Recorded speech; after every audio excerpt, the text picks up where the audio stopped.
et le Seigneur pour le corps. La logique des Corinthiens était la suivante. Dieu nous a donné notre ventre. Il nous appartient et il a été conçu pour la nourriture. Dieu nous a aussi donné le corps. Il nous appartient de l'utiliser comme nous le souhaitons. Et si notre corps a été rendu sensible au plaisir sexuel, alors nous devons l'utiliser pour le sexe comme nous le souhaitons. Tout comme nous pouvons tout manger avec l'estomac que Dieu nous a donné, nous pouvons également expérimenter n'importe quel type de pratique sexuelle avec notre corps. L'apôtre leur précise, en aucun cas, le corps n'est pas destiné à l'immoralité sexuelle. Ils ne peuvent pas faire ce qu'ils veulent de leur corps. Votre corps ne vous appartient pas. Le corps est pour le Seigneur, pour qu'il l'administre comme Dieu le veut et l'ordonne. Le seul sexe qu'ils peuvent pratiquer est celui qui glorifie Dieu, et non l'immoralité sexuelle. Les Corinthiens étaient allés jusqu'à fréquenter des prostituées et pensaient qu'ils n'utilisaient pas leur corps à des fins pécheresses. Après tout, pensait-il, Dieu détruirait le corps. Ce n'est pas si important. Je peux faire ce que je veux. Paul répond, pas question et nous enseigne contre ce mensonge, selon lequel le corps est à vous et faites-en ce que vous voulez. L'apôtre dit, v. 15 Ne savez-vous pas que vos corps sont membres du Christ lui-même? Dois-je prendre les membres du Christ pour les unir à une prostituée? Jamais. Vous faites tout partie du corps du Christ.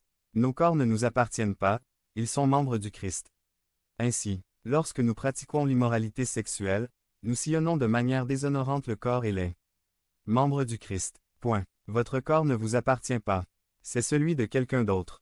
Vous ne pouvez pas faire ce que vous voulez avec. Et puis l'apôtre V le souligne à nouveau.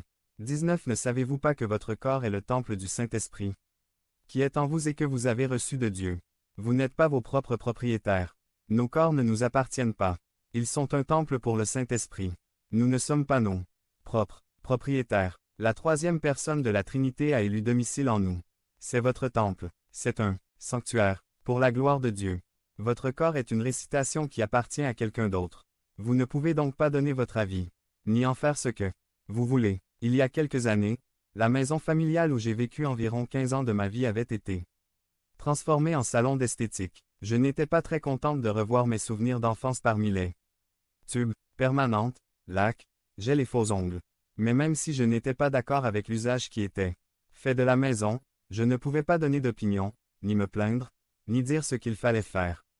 Devenez membre de la chaîne et AIDEZNOUS à propager la parole de Dieu dans le monde entier. Samedi mars 16 2024. Parlez à Dieu en 5 minutes. Description de la vidéo.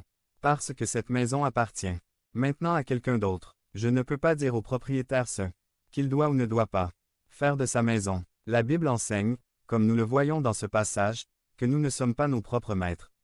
Le propriétaire de ce corps ne l'abandonne pas, mais l'occupe. Le passage dit que le Saint-Esprit est en nous. Le propriétaire est un résident de cette maison.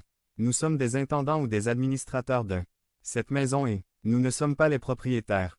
L'apôtre conclut au verset 20 de la manière suivante. Volume 20 ont été achetés pour un prix.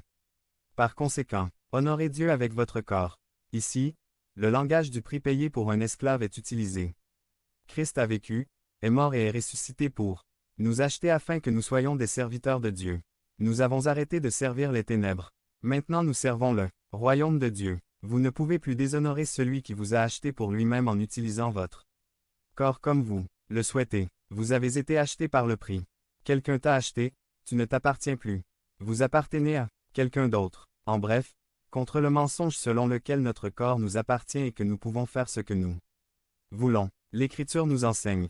Il ne vous appartient pas. Le corps est pour le Seigneur. Nos corps font partie des membres du Christ. Vous êtes un temple du Saint-Esprit et vous avez été racheté à un prix. La conclusion est très logique.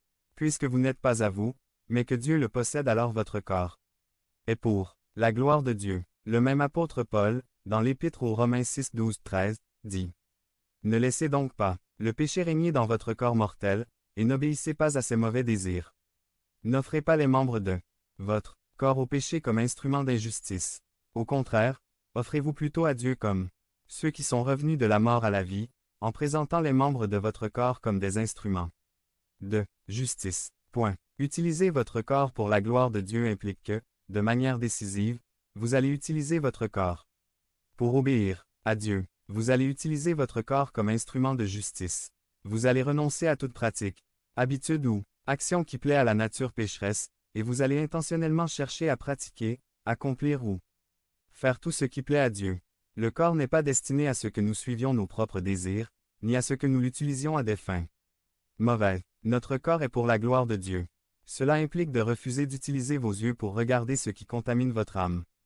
Cela signifie utiliser vos oreilles pour écouter, avec sincérité de cœur, la parole de Dieu et fermer vos oreilles aux autres voix mensongères qui veulent vous éloigner du chemin de Dieu. Cela implique d'utiliser votre bouche pour prononcer des paroles d'édification et de grâce à vos auditeurs. Cela signifie utiliser ses mains pour servir les autres. Cela implique de refuser d'utiliser ses pieds pour aller dans des endroits où le nom du Seigneur est ouvertement déshonoré. Cela implique d'utiliser votre vigueur et votre force pour construire le royaume de Dieu. Nous devons présenter les membres de notre corps comme des instruments de justice car ils ne nous appartiennent pas, c'est celui de quelqu'un d'autre. Cela vient du Seigneur. Votre corps est pour la gloire de Dieu. Certes, l'application de cette vérité est de voiler ce que nous faisons ou ne faisons pas avec notre corps.